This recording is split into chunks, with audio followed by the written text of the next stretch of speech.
Now, ladies and gentlemen, please welcome to the stage the distinguished congressman for the state of Wisconsin, Paul Ryan.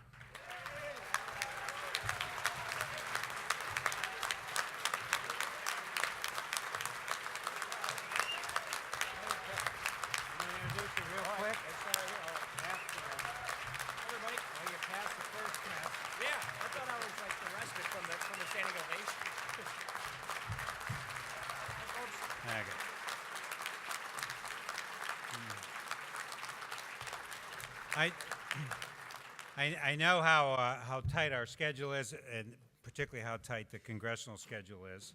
There's votes coming up, as I've told you, but let me make a very quick introduction of Congressman Paul Ryan. I talked about this yesterday. I talked about this morning. I think Paul Ryan, speaking at this conference, is the most important speaker we've ever had in the 30 years that we've been doing this. You know him as Mitt Romney's running mate. You know him as chairman of the House Budget Committee, but you should also know that my first meeting with him in September, they called in August, wanted to meet, and we met over in the Capitol, and his first words were to me, he says, "David, I don't have any problems with the Community Services Block Grant. I like that program." That was our first words. But he also said something very important. He said, "I do not want to concede the poverty agenda to only Democrats. I want Republicans, all of us, to care about poverty in America." And I said, that, I agree.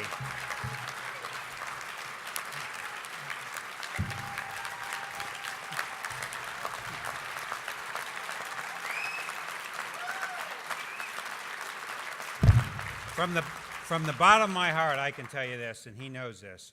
Paul Ryan's asking a lot of tough questions. He's got the courage to ask those questions. There are many of the questions that Democrats and others ask behind the scenes as well. He's asking a lot of tough questions about poverty in America, questions that need to be answered. And when the next generation of poverty strategies and poverty approaches in this country are developed and enacted, I can tell you somebody who's, if not in the driver's seat, in the front seat right next to the driver, and that's going to be Paul Ryan, and that's what we want. Please join me in welcoming Congressman Paul Ryan. Thanks, David. That's great. Okay? Yeah, Corny, but I try. You bet. And get you on, 10 o'clock gets you on schedule? Yeah. Okay. All right. Thank you. Thank you. Wow. Thanks, David. Morning. Morning, everybody. Funny, I thought I was here to give you a respite from the standing ovations and just get you to the golf claps to kind of give you a breather in between speakers. I apologize because we have big votes coming up in a few minutes, so I won't be able to stay as long as I would like to. Let me say this. This should not be a hyper-partisan issue, this being how to solve poverty, how to try and address this issue. So when we look at whether or not we're doing what we need to do to help those who have slipped through the cracks in society, what people like me are trying to do is trying to detoxify the issue so that we can get on to the solution phase. The government is always going to have and needs to have an important role in fighting poverty. So that's... It kind of goes without saying, but it bears repeating. The question that those of us who, we come from different perspectives on supposedly our conservative side of the aisle, and we bring, sometimes different market views of things. Just from my faith, we call it subsidiarity in conjunction with solidarity. How do you actually get outcomes? And so when we take a look at this 50th anniversary we have, and we look at where we are, we see a situation that is begging for improvement. We see a situation that is looking at all that has been done, all the funding and the effort, and the results aren't anywhere where we want them to be. And so when we take a look at how do you fight poverty successfully, we want to fight it in a way where the wins are permanent. So the way we look at this fight, I'd say a few observations. Number one, instead of focusing just on inputs, let's start looking at outcomes. That's really important. So instead of measuring, how much we're throwing at the problem of people, of money, and others, how many people are we getting out of poverty? And when we take a look at getting people out of poverty, the big bridge is work. And so what are we doing to reenact and rebuild these bridges that get people to work? The second point is there are a lot of arrogant people in Washington, D.C., from both parties that think they know better how to heal your communities. That approach isn't working. And so when you take a look, when you ask management consultants, how are businesses successful at growing, at selling? It's the businesses that go and listen to their customers, not the businesses that go and listen to their sales forces. Our customers are the poor. So we need to listen to those people who are actually fighting poverty to find out what it is they want. That's...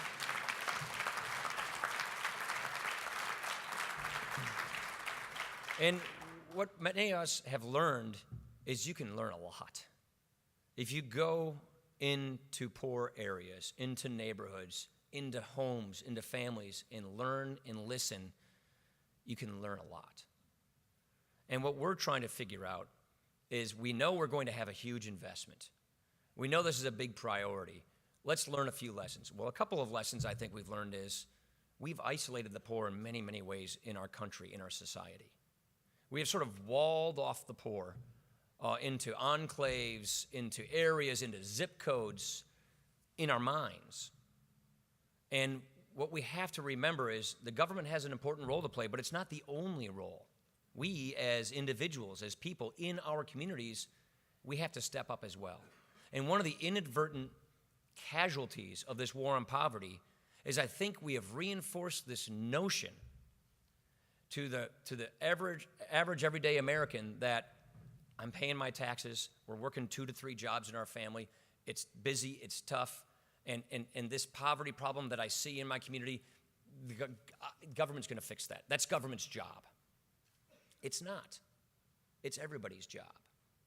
And that's one of the problems I think we have reinforced, not intentionally, but what we have done is we have displaced people from getting involved in their own communities to fight poverty soul to soul, eye to eye, person to person.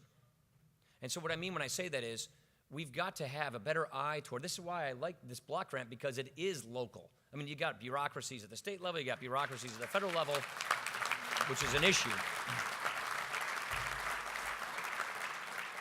But it is local. Lisa Furseth, who some of you may know Lisa, she's a constituent of mine. She runs the agency in our area. I mean, the poverty in Lake Geneva, Wisconsin, which is a higher income area, is a lot different than Beloit, Wisconsin, a 45-minute drive away, and different than Janesville, Wisconsin, a 15-minute drive away. So we're gonna know in Washington or even in Madison what works and what doesn't? No, we're not. So let's try and detoxify this issue politically if we can, focus on outcomes, and listen to people in our communities as to what is needed. That's why this approach works.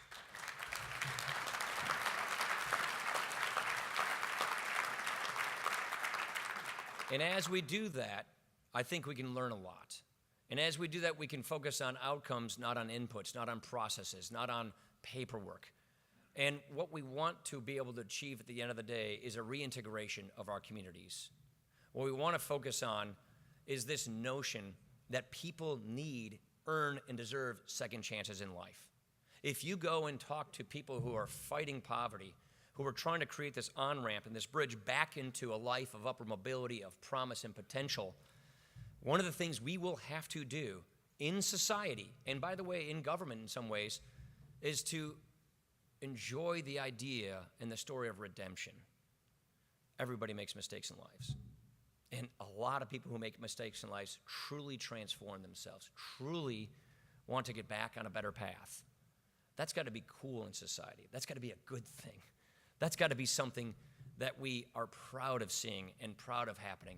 And so in our communities, we need to rebuild these bridges so that the person who may have made a mistake redeems themselves. We get them the support and the help they need, whatever it is, so that they can get back on their feet again. And we have to be excited and proud of doing that.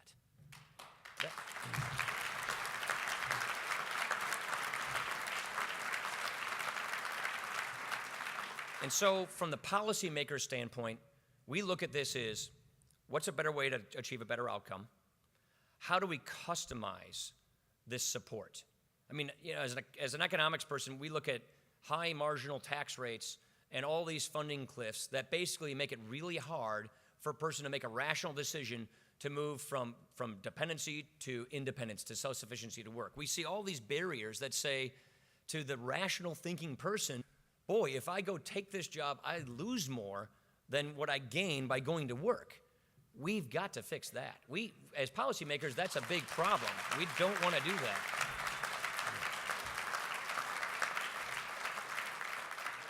And while we help people get down that path where it always pays to work, where it's always the right and rational decision to make, we have to recognize that everybody has a different problem. I was meeting with a young woman in her mid-20s in Racine, a town in Wisconsin, the other day, at Catholic Charities. And her parents abandoned her when she was 15 years old in Lake Geneva, a nice high-income area. And she went homeless. And then a lot of other problems that she experienced. Now, she needed more than just a decent job. She had other issues she had to work through. And so a benevolent caseworker at Catholic Charities sat down with her, not for a day or a week, but for months and now years, to help her build a life plan, is what they call it. A plan to get her on her feet, to get her on the right path. And the key was get these benefits in a flexible way so that they make sense for her and in her decisions. And now, because of this help, because of this helping hand, because of this customized assistance, because of a system that always made sense for her to keep taking that next step forward, she's engaged, she's in school, she's excited about life, she has a nice home, and she's on her way. That's the kind of story you need to have replicate all over this country.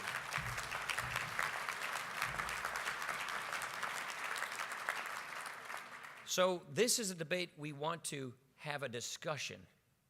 Notice what I say, we can debate all the time. We can debate Republicans, Democrats, conservatives, liberals.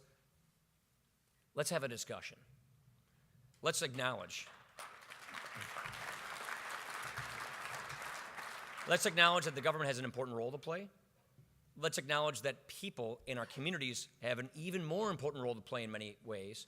And let's acknowledge that we have to have a system that is focused on outcomes. And when we focus on outcomes, we customize. We agree that people closest to the problems can do so much more. And so you don't want us to add all these strings and all these cookie-cutter, one-size-fits-all solutions because each person is different. And as we do this, let's remember that redemption is an amazing story. That redemption is what we're taught, whether you are a person of faith or not. That redemption is a roadmap back to a better life. That work is the bridge to a better life. And that if we can get our mind right on this, having a good discussion, focusing on outcomes, focusing on getting people back, I really think we can look back at this moment, this 50th anniversary in the war on poverty, as a moment where we came together, didn't go apart, and started really attacking this problem so that we can make sure that we're getting people on permanent lives of a life that they want for them. Our founders gave us this great idea. This is a country founded on an idea. And the idea is that our rights are natural. They come to us before government. We each own these rights. And among these rights is the pursuit of happiness.